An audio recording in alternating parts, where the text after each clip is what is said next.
ಇವತ್ತು ಅವ್ರದ್ದು 73ನೇ ಹುಟ್ಟುಹಬ್ಬ.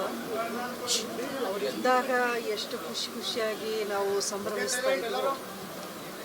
ಈಗಲೂ ನೋಡಿದ್ರೆ ಇಲ್ಲೇ ನೋಡ್ಬೋದು ನೀವು, ಅಭಿಮಾನಿಗಳು ಈ ಮಳೆಯಲ್ಲೂ ಇವತ್ತು ರಜಾ ಏನೂ ಇಲ್ಲ, ಆದ್ರೂ ಇಷ್ಟೊಂದು ಜನ ಬಂದು ಅವರ ಪ್ರೀತಿಯನ್ನು ತೋರಿಸೋದು ನೋಡಿದ್ರೆ ಅದೇ ನಮಗೆ ನಿಜವಾದ ಒಂದು ಸಂತೋಷ.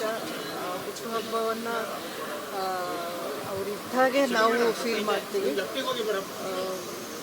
ಪ್ರತಿ ವರ್ಷ ಎಷ್ಟೇ ವರ್ಷಗಳಾದ್ರೂ ಅವರ ಈ ಒಂದು ವಿಶೇಷವಾದ ದಿನ ಇದೇ ರೀತಿ ಅಭಿಮಾನಿಗಳಲ್ಲಿ ಇದ್ದೇ ಇರುತ್ತೆ ಅನ್ನೋ ವಿಶ್ವಾಸ.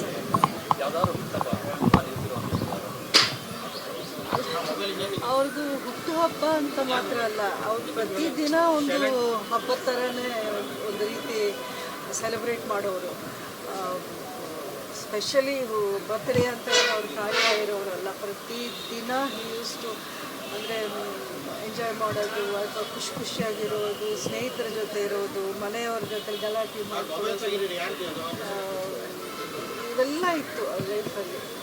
ನಾವು ಜೊತೆಯಲ್ಲಿದ್ದಿದ್ದು 27 ವರ್ಷ. ಬಟ್ ಆ 27 ವರ್ಷದಲ್ಲಿ ನಾನು ಪ್ರತಿಯೊಂದು ದಿನ ಅವರಲ್ಲಿ ಅದೇ ಒಂದು ಜೋಶ್, ಅದೇ ಒಂದು ಎನರ್ಜಿ, ಅದೇ ಒಂದು ಆ ಮನುಷ್ಯರಲ್ಲಿ ನಮ್ಮ ಆ ಹೃದಯ ಅಥವಾ ಆ ಒಳ್ಳೆತನ ಇದ್ದಾಗ ಅದರಲ್ಲೇ ಒಂಥರ ಎದ್ದು ಕಾಣುತ್ತಂತೆ. ಅದೇ ರೀತಿ ನಮಗೆ ಅವರ ದಿನ ನೋಡಬೇಕಾದ್ರೆ ಪ್ರತಿದಿನ was a birthday for him.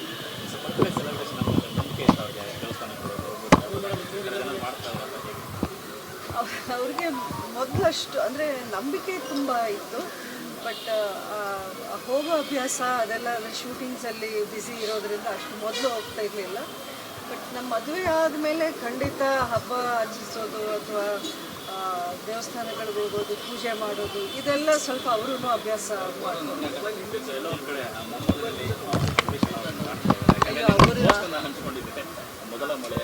ಹೌದು, ಅವರೇನಾದರೂ ಇದ್ದಿದ್ರೆ ಅಷ್ಟು ಒಂದು ಸೆಕೆಂಡೇನು ಮೊಮ್ಮಗನ್ನ ಬಿಡ್ತಾ ಇರಲಿಲ್ಲ. ಅಷ್ಟು ಖುಷಿ ಪಡೋರು. ಯಾಕಂದರೆ ಮಕ್ಕಳು ಅಂದರೆ ಅವ್ರಿಗೆ ಎಲ್ರಿಗೂ ತಿಳಿದಿರೋ ವಿಷಯ, ಅಂಬರೀಷ್ ಅವ್ರಿಗೆ ಮಕ್ಕಳು ಅಂದರೆ ಪ್ರಾಣ. ಅದು ಸ್ವಂತ ಮೊಮ್ಮಗ ಅಂದಮೇಲೆ ಇನ್ನೆಷ್ಟು ಖುಷಿಯಾಗಿದ್ರು. ಖಂಡಿತ ಅವರು ಎಲ್ಲಿಂದನೂ ಅವರು ನೋಡಿ ಖುಷಿ ಮಾಡ್ತಾ ಇದ್ದಾರೆ ಅಂತ ತುಂಬ ಚೆನ್ನಾಗಿದೆ.